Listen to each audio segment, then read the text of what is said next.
The NCAA has decided to amend their Rich Paul rule, as it's been coined, and they're removing the requirement for agents to have a bachelor's degree.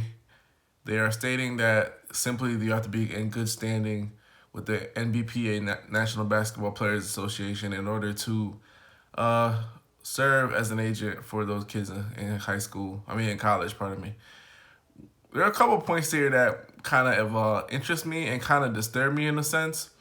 One of the first point that kind of disturbed me was the fact that the NCAA claimed the reasoning behind the requirement was to not allow students to get taken advantage of by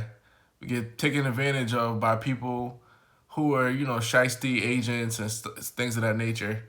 So the degree would shield them from people snake oil salesmen, selling kids on getting out of the NCAA too early and too quick. And honestly speaking, degree or no degree, you can be hustled. You could be a person with a degree and you could have ill intentions and you could sell somebody a dream about their prospects, and you could be somebody without a degree and do the same thing. So having a degree doesn't necessarily mean that the educated person with a degree will not take advantage of a player coming out of college, especially if they're a higher prospect in the NBA draft. Honestly speaking, if you really think about it, somebody with a degree, they probably could take more advantage of somebody because they know the ins and outs, and they have even more education than the person without a degree. Somebody without a degree, they probably could take advantage of somebody, but they won't, know how to do it legally as to a person with a degree. Another thing that really disturbed me about, before the change is this. The panel that the NCAA had a panel of people that they used to come up with, said rule. And this panel included members which included like Condoleezza Rice and Grant Hill. And my thing is this, it's one of two things. It's either one, Grant Hill, Condoleezza Rice, those people were okay with the requirement for the degree, and they just felt like, hey, this is a bootstraps kind of thing. Pick yourself up off the ground and figure a way to get the degree, and you can be an agent for those kids in college. Or it's B, that the NCAA just used Grant Hill and people like Condoleezza Rice as a figurehead, and they just went behind their backs and added some stipulations after the fact. I don't know which one it is. If it's the first one, then it's kind of hurtful because that means that Grant Hill, Condoleezza Rice, they're just completely out of touch with the plight of some people that aren't able to get a college education, but they are good at doing certain things, such as serving as an agent. Some people, there are many people that honestly speaking, didn't even get the full college education, and they're more successful, more intelligent, able to do things than somebody with a degree. If you look at people like Warren Buffett or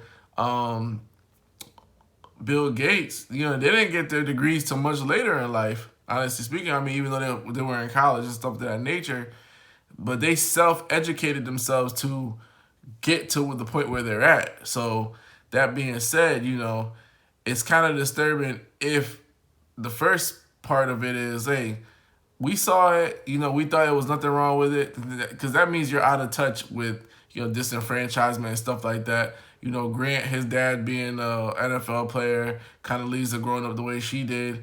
Did they lose touch of what was going on? Did they not see that? Or it could be the second part of it, which is the NCAA just used them as a figurehead, just used them as a shield, and said, hey, we had minorities on the panel that, we came up with decisions as a collective, and it's not really true.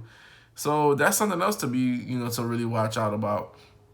Overall, you you gotta really see the power of, I guess, social media today. This power of information. Information travels fast, and we are at an age where these things can be changed in almost an instant. If you really think about it, back in the day, these rules would take 10, 15, 20, 30 years to be changed.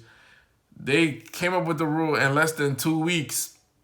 It was amended, which is amazing for an institution like the NCAA. And maybe going forward in the future and things of government and things of that nature, we'll start seeing where rules that promote inequality get amended or get removed, within 2 weeks. Maybe we're trending towards that fashion.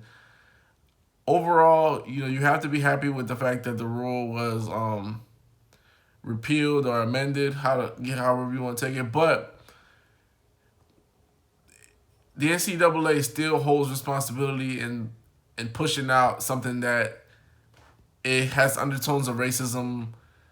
They basically don't want certain types of people to do business with their players.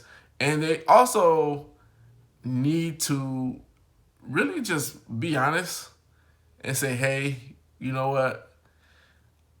We don't want anybody coming in there and raping our farm system. We got a nice farm system. We're keeping the players in line. We don't want them to get paid. We don't want to get any stipends to their family. We don't want none of that. And the thing is like the NCAA, honestly, is like a multi-billion dollar business with the apparel, the sports, and everything like that, to the point where they're even trying to flush out any leaks of players trying to leave early or get with agents that are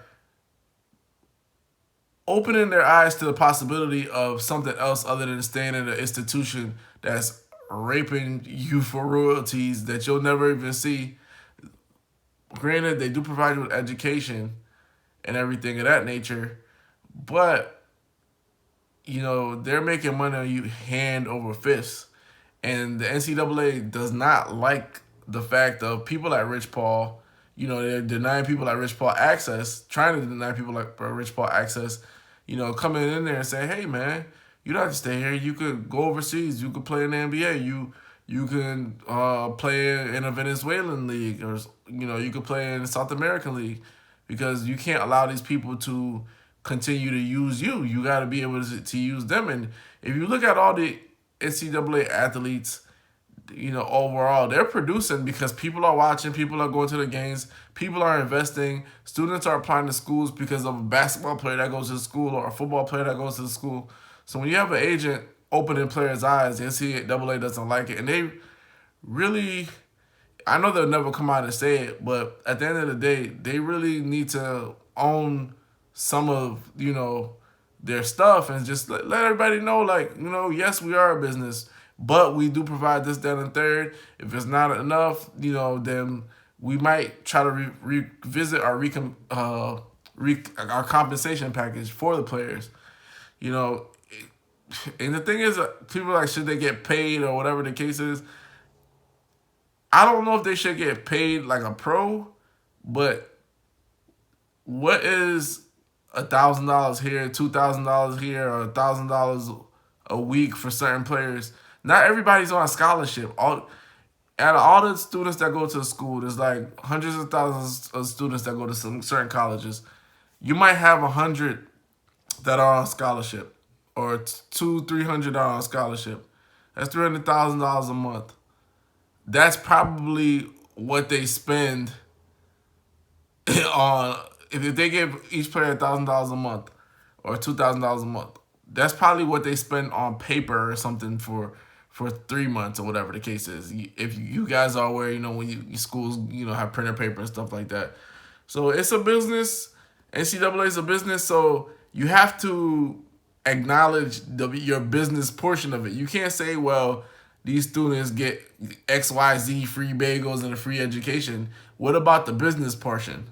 Let them in on the business portion. If you're not going to let them in on the business portion, then you need to let people like Rich Paul and other agents who are trying to get them out of that system to do their thing, because you don't want to pay them.